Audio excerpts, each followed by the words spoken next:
नमस्ते, Grecian academy में आप सभी का स्वागत है। और आज के इस वीडियो में हम देखेंगे इन्वर्टर, कन्वर्टर, ट्रांसफार्मर और रेक्टिफायर में क्या फ़र्क होता है। तो बेसिकली इन्वर्टर करता क्या है, इन्वर्टर जो है डीसी करंट है उसको एसी करंट में कन्वर्ट करता है।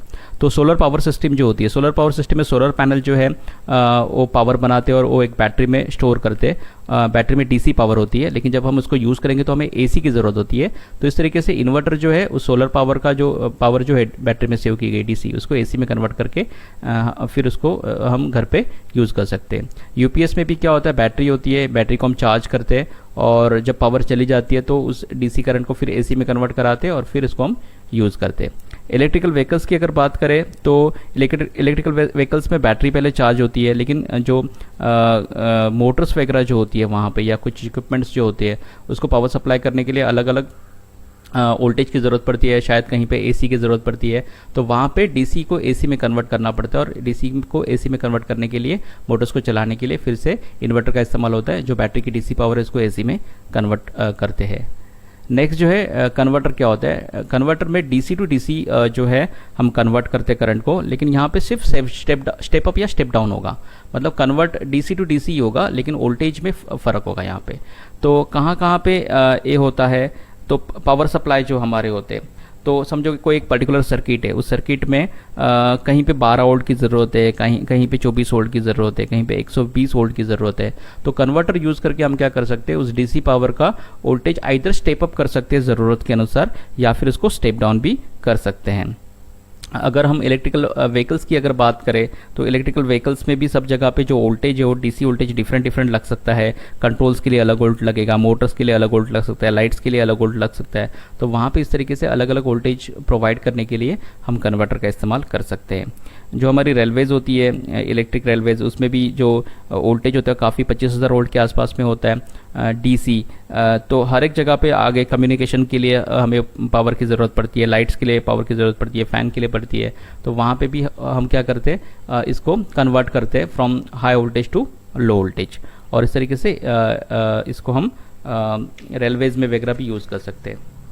देन नेक्स्ट जो है पावर सप्लाईज में वगैरह जो है वहाँ पे भी डीसी टू डीसी कन्वर्ट हो सकते हैं, क्योंकि अलग अलग पावर सप्लाईज होते हैं ना, वहाँ पे अलग अलग डीसी वोल्टेज की ज़रूरत पड़ती है। तो वहाँ पे कन्वर्टर यूज़ करके हम एक जगह से दूसरी जगह पे जो है पावर को चेंज करके, मतलब वोल्टेज को आइदर इंक्रीज या डिक्रीज करके पावर सप्लाई को कर सकते हैं। नेक्स्ट जो है ट्रांसफार्मर होता है। ट्रांसफार्मर बेसिकली क्या होता है, जैसे कन्वर्टर जो है डीसी टू डीसी को कन्वर्ट करता है स्टेप अप या स्टेप डाउन करके, वैसे ट्रांसफार्मर जो है वो एसी टू एसी कन्वर्ट करता है, आइदर स्टेप अप करेगा वोल्टेज को या स्टेप डाउन करेगा। तो इलेक्ट्रिकल डिस्ट्रीब्यूशन सिस्टम में काफ़ी हाई वोल्टेज होता है, 11 kV जो वोल्टेज आता है, लेकिन घर पे देखोगे तो 230 होता है। तो स्टेप डाउन करने के लिए ट्रांसफार्मर का इस्तेमाल होता है। इंडस्ट्रियल एप्लीकेशन में, इंडस्ट्रीज़ में काफ़ी सारी मशीन्स होती है, हर एक मशीन की रिक्वायरमेंट जो है डिफरेंट हो सकती है। तो उसको उस मशीन के रिक्वायरमेंट के अनुसार जो है वोल्टेज देना पड़ता है, और वहाँ पर हम जो है ट्रांसफार्मर यूज़ करके हर एक मशीन को जितनी ज़रूरत है उतना वोल्टेज वहाँ पे प्रोवाइड किया जाता है। वोल्टेज स्टेबलाइजर जो होते हैं हमारे, वहाँ पे भी जो ट्रांसफार्मर होता है जो कांस्टेंट वोल्टेज जो है देने का काम करता है।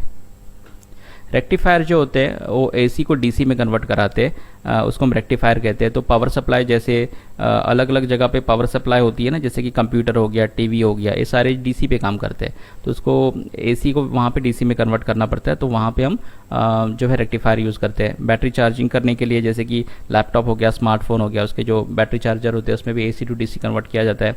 मोटर ड्राइव्स में क्या होता है, मोटर की स्पीड को हमें अपने हिसाब से कम या ज़्यादा करना होता है, आइदर स्पीड को इंक्रीज करना होता है या आइदर स्पीड को डिक्रीज करना होता है। तो उसके लिए हमें जो है इनिशियली जो एसी वोल्टेज आता है, इस एसी वोल्टेज को हमें डीसी में कन्वर्ट करना पड़ता है। देन डीसी की फ्रीक्वेंसी को हम कम या ज़्यादा करते हैं बाय यूजिंग इन्वर्टर वगैरह, और फिर उससे हम मोटर्स को चलाते हैं। तो मोटर ड्राइव में कहीं ना कहीं रेक्टिफायर का इस्तेमाल होता है, जो इनपुट एसी होता है उसको पहले डीसी में कन्वर्ट करेगा, एंड डीसी को फिर हम एसी में कन्वर्ट कराते हैं और मोटर की स्पीड को कम या ज़्यादा करते हैं। वेल्डिंग सिस्टम में जो ट्रांसफार्मर होते हैं वहाँ पर भी डीसी मशीन्स होती है, तो उसको एसी से डीसी में कन्वर्ट करने के लिए रेक्टिफायर का इस्तेमाल होता है। सॉरी, इसको रेक्टिफायर ही कहते हैं। और एलईडी लाइटिंग, घर पे जो एलईडी लाइट्स वगैरह जो होती है वो भी डीसी पे काम करती है, तो उसमें भी एक रेक्टिफायर होता है जो एसी टू डीसी जो है कन्वर्ट करता है। Thank you very much.